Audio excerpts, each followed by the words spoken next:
This video falls under fair use. Fair use allows commentary, criticism, and reactions.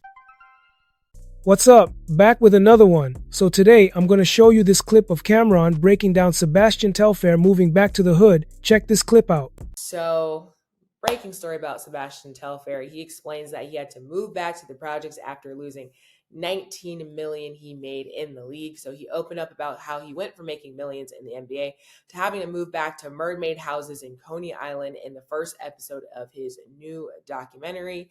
He is currently locked up in Fort Dix with Diddy, and then in August he publicly pleaded for President Trump to issue him a pardon. So we're seeing clips of what's happening. We're seeing the documentary. We're seeing the things that he's going through currently. Yeah, so it doesn't matter if he's in a basement in Coney Island or if he's in the $20 million mansion in Beverly Hills. He's and his energy the same, his spirit's always the same, always in good even though I be hearing there's certain is going on and I speak to him, he be all right because he said he gonna figure a way out. And like you said, Mo, he does qualify for a pension, which is always gonna be a good thing for him in the future. But he's very creative outside of basketball, got a lot of other things he wants to do outside of basketball.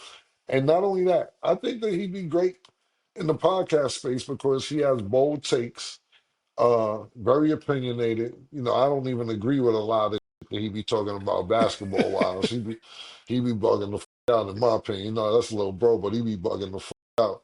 And he does have NBA experience. So we'll see what happens. And hopefully when he gets out, he can put some plays together. And if he never needs my help, I'm here to help him as well. Thing about it is this. Sometimes you don't get one opportunity, let alone two. So if you end up messing up on your first opportunity, you got to take full advantage of your second opportunity because third opportunity is just about over with. When you're an athlete, when you're a celebrity, when you're in the public eye or whatever, not even talking about regular people with jobs and shit like that, when they have a chance to get a raise and they be the raise up but not living up to expectations, so on and so forth. So the best teacher sometimes is experience.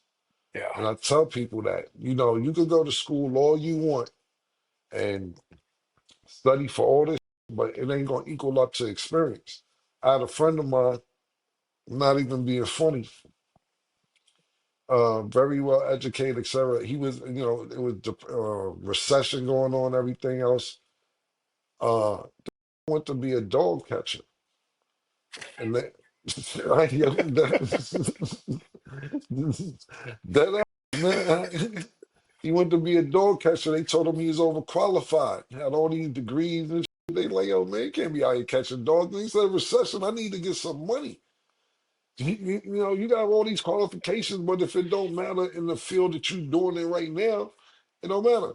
Like I said, Stan went to school for journalism. Is she journalizing shit like that? Journalizing is crazy. I'm just saying. Is you out here doing journalism right now? I ain't see no motherfucking newspaper saying Treasure Wilson reports That's here. not okay. Wait. I'm Journalism not doesn't idiot. just journalism is just not news. Like it's Are you doing media. It's journalism? I'm asking you. yes. This is journal. I ain't my bad. Like I Not said, you're maybe right. I be seeing. this is included, Nah, but like I do things, Cam. no, you do mad. You do mad. See, the thing about it is this. Don't get it that. Maybe I should say the new journalism because like Kim, yeah, you're becoming an outstanding journalist. Tell me that. I'd be like, word, thanks. You know what I'm saying? Let me just jump in real quick. Right here, Cameron is talking about Sebastian going from the NBA back to the hood. You can tell it's a mix of respect and disappointment. It's not about shaming, it's about seeing potential that once was and how life can take people in different directions. I'm a journalist, so I didn't mean it like that. Don't take offense to that. I see Nori like Nori journalism, Joe Budden journalism, Camia journalism. I'll be like, where are we really journalism? But if that's the case, I've been doing journalism. I'm writing raps. That's journalism. Albums and shit. I've been writing shit. You know what I'm saying? So I don't want you to take it the wrong way. I say the new journalism because all we doing is really talking to our people how they can understand it. You understand what I'm saying? Like, we're not sitting here using a bunch of words to, like I said, I deal with a different characters. I can walk in any room and talk to anybody. I can walk in the room with Warren Buffett, talk to Warren Buffett, and then I can walk in the room with Sid, and he tell me he don't got Apple Pay. You know what I'm saying? This is what I'm trying to tell you. I deal with people of all walks of life. So we're just talking to people how they would want to be talked to. So no, I didn't want to offend you. I didn't mean to offend you with that because you're right. People say I'm I'm not doing offended. It's journalism. okay. Yeah, yeah. People be like, "Kim, you're a journalist," and look. Thank you for the compliment. I really appreciate it. But I don't think I'm doing anything outside of myself. But saying when I first started doing any of it with the sports, with my talk shows, any of that, I just say, "Yo, how can I make my people, or not just my people, understand where certain things are coming from?"